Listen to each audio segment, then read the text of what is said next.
Hi there, it's Josh, and welcome to day 2 of your exclusive reputation training class. Today you're going to be discovering how to remove negative comments online and the exact tiered steps to making that happen.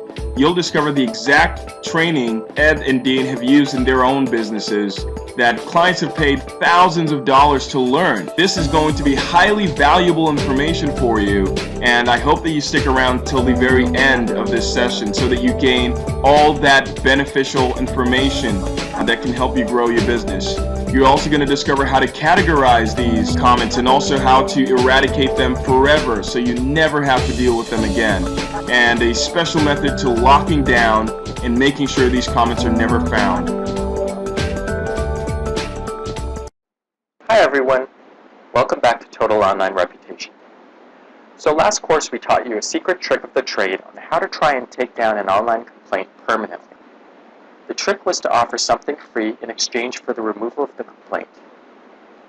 But what if that doesn't work? What if the original poster either ignores your email, refuses it, or maybe even doesn't get it? Here's when it's time to put on your thinking caps and get creative. Remember that online reputation management is part art, part science. And one of the ways you need to separate yourself from the big guys is by thinking outside the box and being willing to try different avenues to achieve your goal.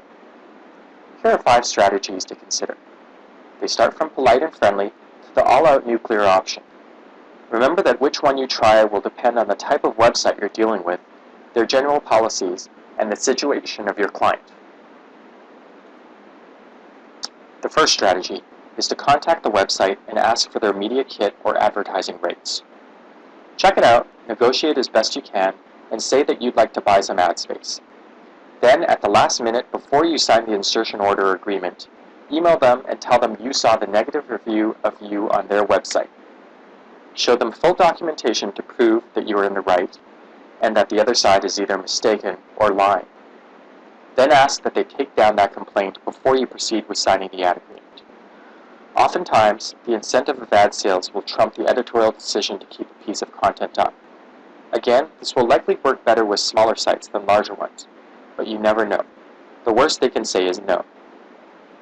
This strategy would only work, of course, if the website actually sells advertising. If they're using some third-party system like Google AdWords or DoubleClick, where they have no control over ad inventory or ad serving, then it probably won't work. So what if they don't have any ads on the site at all?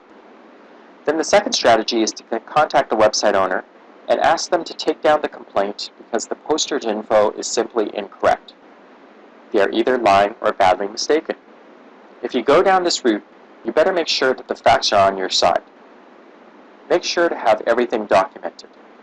Dates, prices, links to information that back up your side of the story. Lay out a compelling case just like a lawyer would, and politely request that the website owner take down the complaint due to inaccuracy. Summarize that you would hate for their site to get a reputation for having people post inaccurate information or outright lies which would ultimately damage the credibility of their website. The third strategy is a follow-up to the second. Should the second strategy fall flat on its face completely, you may wish to consider pulling out the big guns and threaten legal action. But again, make sure the facts are on your side before considering this option.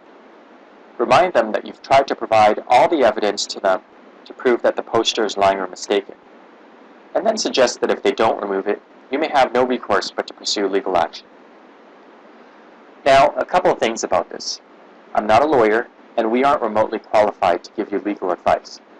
And any action you take should be thought through with your own legal counsel. We are merely giving you possible options.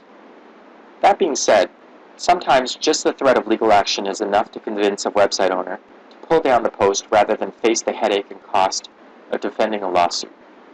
To be safe, they may decide to pull it, even if they are in the right in keeping the post up. Important note, don't try this against Ripoff Report, Piss Consumer, or Complaints Board. These mega sites have been sued consistently and have never lost. The fourth strategy is another follow-up to the third, and is the nuclear option. This is where you hire a lawyer to actually draft a letter threatening legal action should they not take down the post. If I were a website owner and I received a letter like this, I'd likely decide keeping the post up isn't worth it. Now, this isn't going to work all the time, and as I just said, it's been tried on websites like Ripoff Reports Office Consumer and Complaints Board. The courts have consistently sided with the website's right to allow users the freedom of speech, with the key case being one in 2007, where a federal ruling found that Ripoff Report was not required to remove reports whatsoever. Websites are generally protected by a law called the Communications Decency Act, which protects sites with user-generated content. Yeah, it kind of sucks, because it means that they can post whatever they want, but that's why you're here to learn how to protect you or your clients and how to combat this. But that being said, it costs quite a bit defending yourself against a lawsuit, especially if you are a small business or entrepreneur without the benefit of a large legal budget. Now, I want to stress again that before trying options 3 and 4, you consult your own legal counsel. If you don't have a go-to lawyer, search on Elance for lawyers in this domain and see if they'll take this on as a small project for a much lower cost than it would if you were to retain a law firm. These days with the internet, you can definitely find lawyers willing to do per project work for quite reasonable prices. Keep in mind that you always need to maintain a professional attitude. Do not resort to lies of your own. Do not insult them. Remember the line, just the facts. Build a logical case why it makes sense for them to take down a complaint. By keeping your tone civil, you'll go a long way towards convincing them to do so.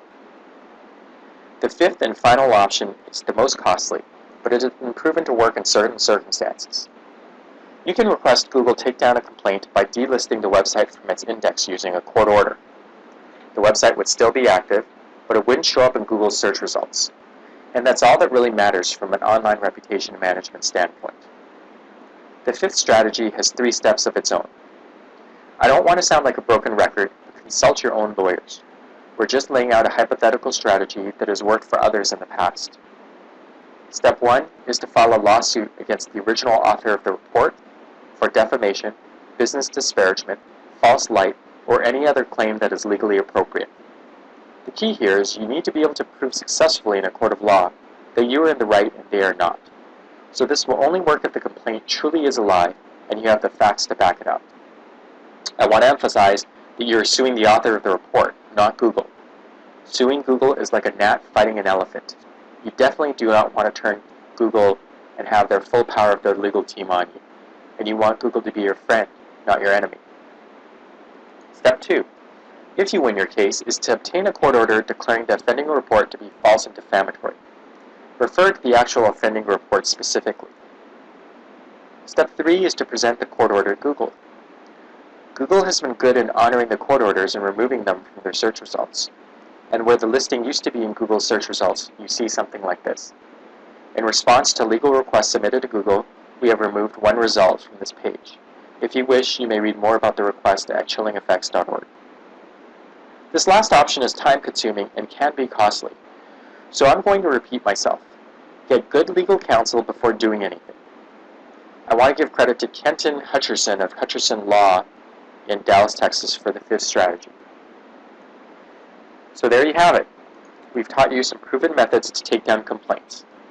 These won't work well with the big boys like Ripoff Report, but they certainly do work with blogs, YouTube reviews, and other types of websites. I hope these strategies have gotten you to thinking.